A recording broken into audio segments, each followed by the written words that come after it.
Hello, my name is Stacy Stokes and I am going to compare and contrast Romanesque and Gothic sculptures. Sculpture is defined as any type of art in which a three-dimensional object is fashioned either by removing material or by building up a shape from one or several materials. The medieval period was a period that exploded with art. Several different art styles emerged that allowed artists to rethink traditions and push forward with new styles. Romanesque art is described by fusing several styles such as Roman, Byzantine, and other Germanic styles. After the fall of the Roman Empire, Europe regained political stability and Romanesque art evolved from the great expansion of monasticism in the 10th and 11th centuries. Gothic was originally used by Italian Renaissance writers as a derogatory term for all art and architecture of the Middle Ages. They regarded as comparable to the works of the barbaric Goths. Gothic art started in the 12th century and lasted until nearly the 16th century. Romanesque was developed during the Middle Ages and was one of the two most important styles of European art.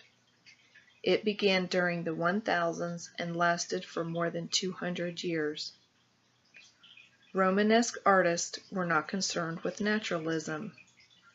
The human figures used in sculptures were unrealistic in that the bodies were not proportioned well. In some scenes, the bodies are flat, simple shapes with large heads and hands, with small feet, and the bodies are thin and elongated. Scenes were sculpted to fit the available space. The sculptors were often anonymous in the Romanesque era. Their works were commissioned by churches, and because people could not read or write, these sculptures were used as an educational tool to teach people about Christianity. It was the Romanesque style to sculpt the facade of a church's entrance with a biblical theme or story. This was done mostly by sculpting themes on the tympanum. A well-known scene like this one is shown is the Last Judgment on the Cathedral of Saint Lazare, Autun, France. Although most artists were not known, this one is sculpted by Gisela Burtis. It depicts Christ doing a weighing of souls in a final judgment. Those that are blessed can cross the bridge, while those whose sins outweigh the good, they are damned to hell. This is shown in the lintel. This imagery is a good story to teach churchgoers of the horrors of sinning.